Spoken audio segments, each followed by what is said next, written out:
नमस्कार, स्वागत है आपका हमारे चैनल पर। मैं हूं आपके साथ शिप्रा सैनी। राजधानी दिल्ली से बड़ी खबर सामने आ रही है। दिल्ली हाईकोर्ट से डिप्टी सीएम मनीष सिसोदिया को बड़ा झटका लगा है। दरअसल मनीष सिसोदिया ने जो मानहानि का केस बीजेपी सांसद परवेश साहिब सिंह के खिलाफ दर्ज कराया था, इस पूरे मामले पर दिल्ली हाईकोर्ट ने अब कार्यवाही पर रोक लगा दी है।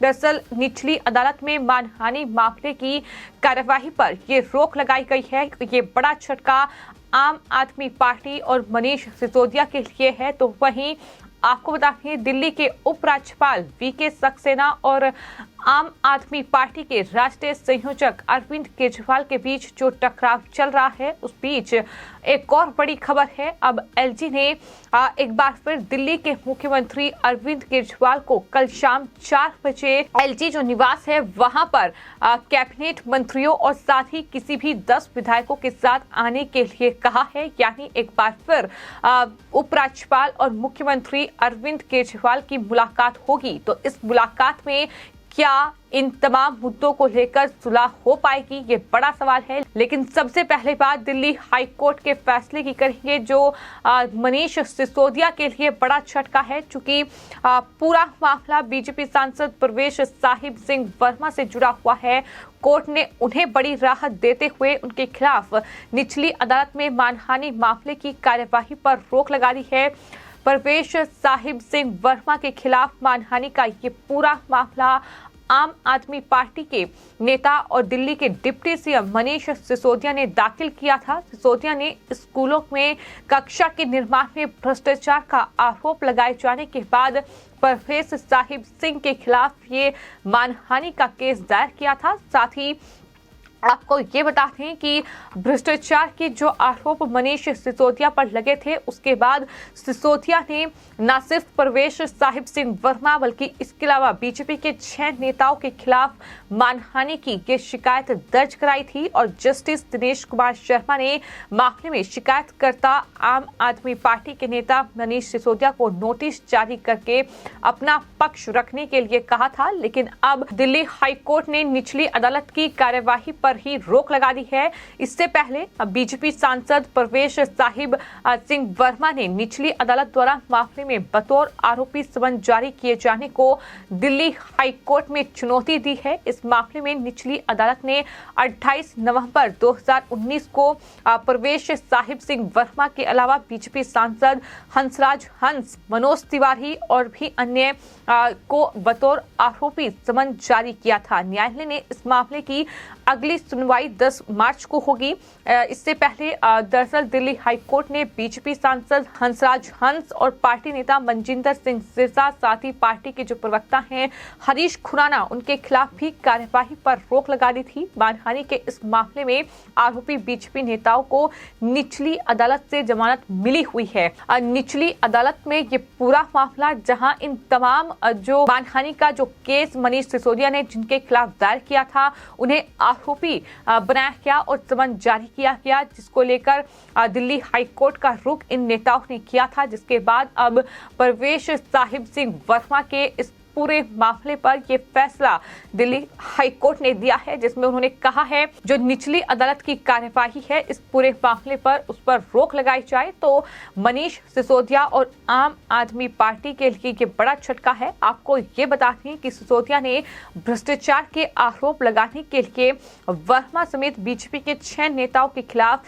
ये मानहानि की शिकायत दर्ज कराई थी। अब जस्टिस दिनेश कुमार शर्मा ने नोटिस जारी करके वर्मा की याचिका पर सिसोदिया से जवाब भी मांगा है। और साथ ही परवेश वर्मा ने अपनी याचिका में निचली अदालत के 28 नवंबर 2019 के आदेश को चुनौती दी है। 10 मार्च को ही 6 आरोपियों यानी बीजेपी सांसद हंसराज हंस और साथ ही मनजिंदर सिंह सिरसा, पार्टी के जो प्रवक्ता हैं हरीश खुराना की याचिकाएं भी दरअसल लिस्टेड हैं। तो इस तरीके से ये पूरा मामला कोर्ट में पहुंचा है। दिल्ली हाईकोर्ट ने पहले हंसराज हंस, सिरसा और खुराना के खिलाफ मामले में कार्यवाही पर रोक लगा दी थी। और पीटीआई के मुताबिक निचली अदालत ने 28 नवंबर 2019 को एक आदेश पारित कर 6 लोगों को आपराधिक मानहानि मामले में आरोपी के रूप में तलब किया था। लेकिन दिल्ली हाईकोर्ट ने उस पर रोक लगाई है। जो कार्यवाही निचली अदालत में इन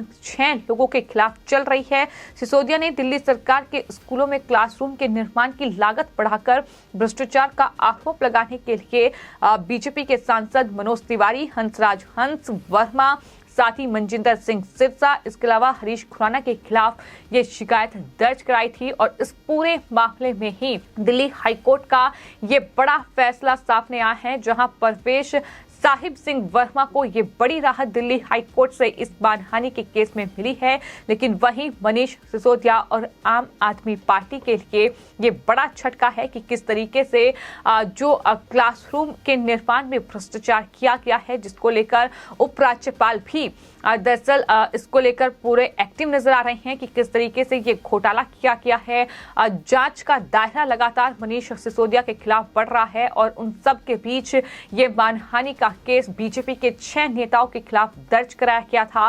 लेकिन इस पूरे मामले में दिल्ली हाईकोर्ट ने ये बड़ा फैसला सुनाया है। वहीं बात अगर राजधानी दिल्ली में उपराज्यपाल और केजरीवाल सरकार के बीच टकराव की जाए तो लगातार बढ़ रहा है। लेकिन इस बढ़ते टकराव के बीच अब एक बड़ी खबर सामने आई है। दिल्ली के उपराज्यपाल वीके सक्सेना ने मुख्यमंत्री अरविंद केजरीवाल को एलजी हाउस पर आमंत्रित किया है, उन्हें बुलाया है 4 बजे कल शाम। तो देखना यह होगा कि क्या मुख्यमंत्री अरविंद केजरीवाल कल शाम 4 बजे राजनिवास पहुंचेंगे या फिर नहीं।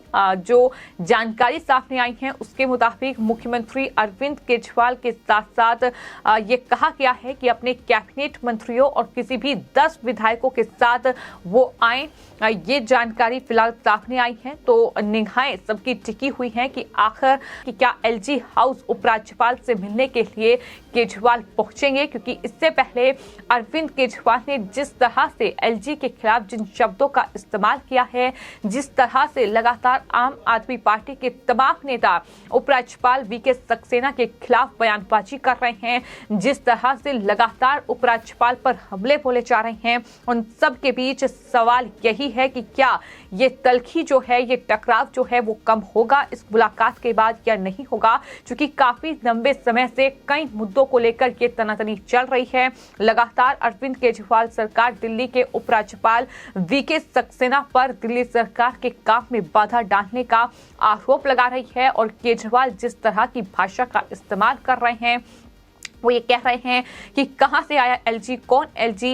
ये पूरा मामला केजरीवाल ने शिक्षकों को ट्रेनिंग के लिए फिनलैंड जाने से एलजी वीके सक्सेना पर आपको ये बता दें कि ये पूरा टकराव जो है, ये जो तल्खी दोनों के बीच नजर आ रही है, ये केजरीवाल ने शिक्षकों को ट्रेनिंग के लिए फिनलैंड भेजे जाने की बात कही, जिस पर एलजी ने दरअसल रोक लगाई और इस तरीके से सवाल केजरीवाल सरकार से पूछा था। लेकिन इसको लेकर ही टकराव लगातार बढ़ रहा है और इस तरीके से इस पूरे मामले पर अरविंद केजरीवाल सरकार और साथ ही उपराज्यपाल दिल्ली के वीके सक्सेना आमने सामने है। लेकिन एक बार फिर से कल शाम 4 बजे दिल्ली के मुख्यमंत्री को बुलाया गया है। सवाल यही है कि क्या ये मुलाकात होगी, और अगर मुलाकात होगी तो क्या ये तल्खी कब होगी, क्या तमाम मुद्दों को लेकर जो टकराव उपराज्यपाल और दिल्ली के मुख्यमंत्री के बीच चल रहा है, क्या वो टकराव कब होगा, ये बड़ा सवाल है। फिलहाल आपकी इस पूरे मामले पर क्या राय है, हमें कमेंट बॉक्स में जरूर लिखें और चैनल को सब्सक्राइब करें। धन्यवाद।